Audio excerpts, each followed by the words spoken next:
Hello dearies, this is Stella from EachPage, and after all this time, here's the first ever podcast. I decided to start out, after a lot of thinking, with the Ballad of Songbirds and Snakes. You might not know the title, or you may recognize it as the prequel to the Hunger Games trilogy. Here's a fun fact before we get this party started. This was the first book I read on Kindle. Well, not in actual Kindle, on my phone, on the app. But I'm guessing it's almost the same. And it was really fun to highlight the quotes and jot down my thoughts as I was reading. Although, after half of it, I don't think I stopped that much to actually write my thoughts. But yes, it was really easy and it was so much fun. The Ballad of Songbirds and Snakes. From the beginning, this book was something that would make you think like, oh, I'm gonna get to meet President Snow a little better and perhaps feel sympathy for him. If you thought that, you're wrong. I didn't.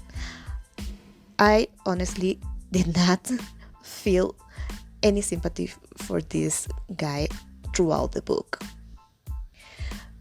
Even in the first lines, he was saying that Lucy was a thing. And that was just too much. You could see the trend from there. There were some quotes also that just make you think of the Hunger Games. And for example, there was this one. It's just the kind of story that catches fire. I mean, if you didn't want us to think about catching fire, they shouldn't put a quote like that. But I'm sure it was intentional. On chapter 12 and the beginning of it, after Lucy Gray's song and how Snow thought that she was a thing and owned her and realized she had a life before him, and he didn't like that.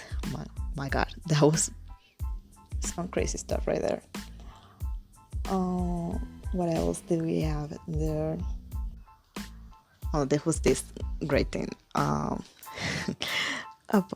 Trying to decide what to call Lucy, like if it's sweetheart, girlfriend, friend, or whatever she was.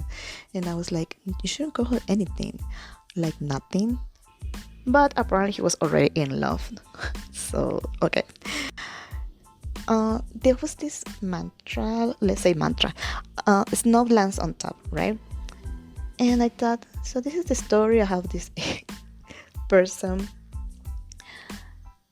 and why he became as he is to justify him. This is why I couldn't relate and I couldn't agree throughout the book with the character.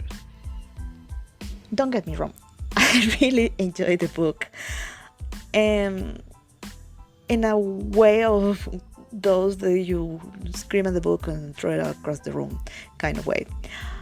But spoiler alert here, it was all about how he realized and how he became who he is in the Hunger Games. And I mean, all the songs and everything that happened in the Hunger Games, it must have been like in your face to Snow. It really was a good book. I'm not saying that it wasn't just because I didn't sympathize with it, or I thought they were completely different people, and from the start I knew that it was doomed. And I hope that in the movie that is releasing this year is all there. From the trailer that I saw, it looks like it's gonna be good, and I really hope it is. Would I recommend this book, The Ballad of Songbirds and Snakes? Yes, I do, but only if you read the Hunger Games and would like to go back to District 12 and 1 and all of it. If you want to immerse yourself again in Panem, then go for it. It's really the type of book that you would expect about President Snow. However, we would have preferred something like Hamish That would be more interesting. Or Max. I mean, those are stories that we saw in the Hunger Games, and we really wanted a prequel of that. That would have been better than what we got. We wanted to see. That's it for this one. I hope you like it and you will follow, like, and share.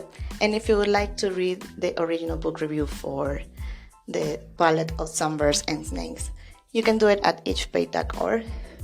It's all there. Thank you, and see you on the next one.